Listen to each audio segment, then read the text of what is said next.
Hello, this is the second part of the how to make a budget end grain target or an end grain target on a budget. So, raw material. Go down to your local industrial estate or local hardware store, talk to the storeman and get yourself some free pellets. Now, look for pellets that's usually the single use dispatch pellets or the ones that looks like they're made out of pine and made out of wood, not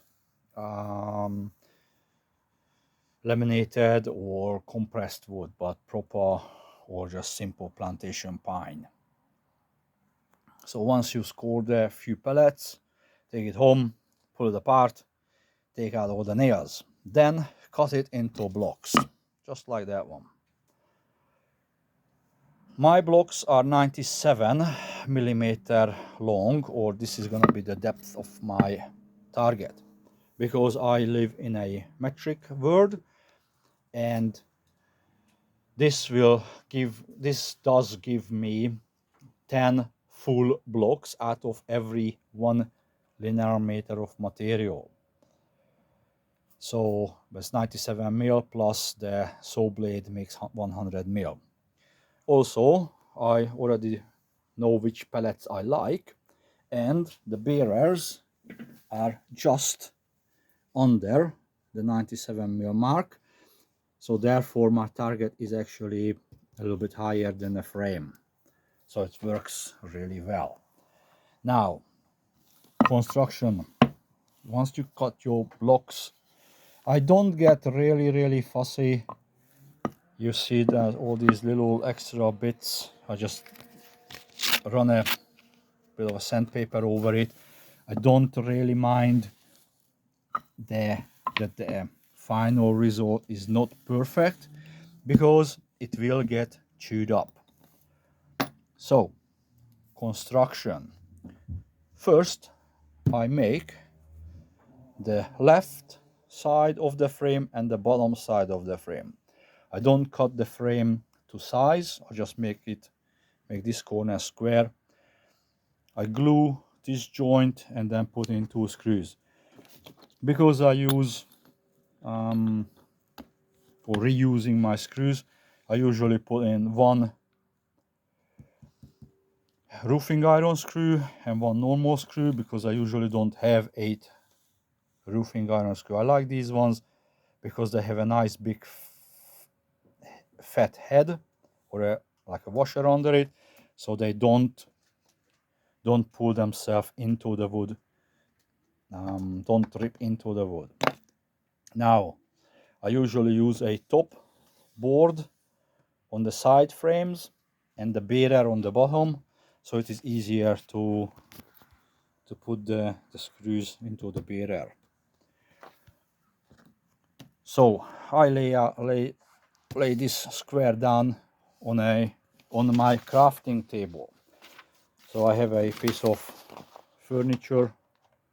I think it's an end of a bunk bed. I put a sheet of nylon or poly something, sheet of nylon on it, and a sheet of paper, because my glue will run and then the paper, it will stick to the paper, not to my crafting table. Now, the big secret of this particular construction, and this being experimented over and over until I kind of figure it out the way I like it. It is to offset the rows. So I can use, these are top boards. These are actually 22 millimeter thick, but you can use down to 18 millimeter top boards. They are good. But the secret is to use every row, every single row is the same height. So this is 20 something millimeter.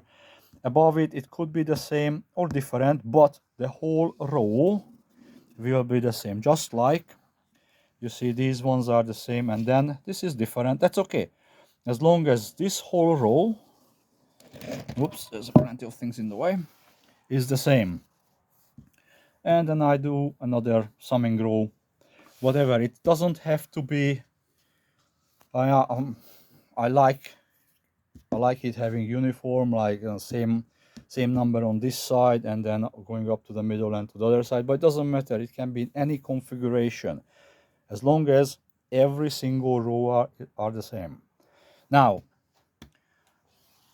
once I come to the end, it will look like this, which is not a problem, because after I glued it, I put a long piece of wood, or 4x2 or something like that, like this, clamp it, and everywhere there is a gap, like here, I have a whole box of wedges, and I just simply smash that wedge in here.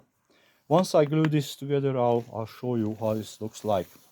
Now, so first I puzzle it out, and then, so I don't have to remove the blocks twice, I actually just move the frame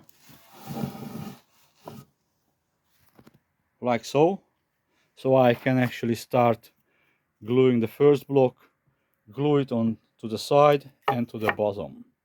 Now, because I'm not a very precise person, all I do with the glue is, where are you? Just draw a bead and draw a Z on the bottom. That's it.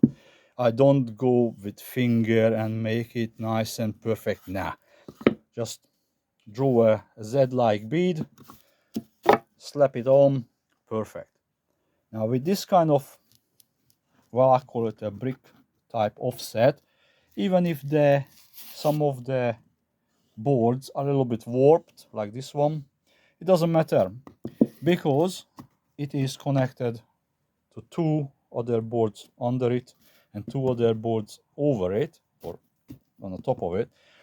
It will pull itself almost straight, and this amount of gap here, once you start using the target, once you wet the target, you won't even notice it. So I will glue all this together and clamp it up, and then I'll make another video in a couple of days time just to show you guys how does it looks like while it's drying. Thank you. Bye.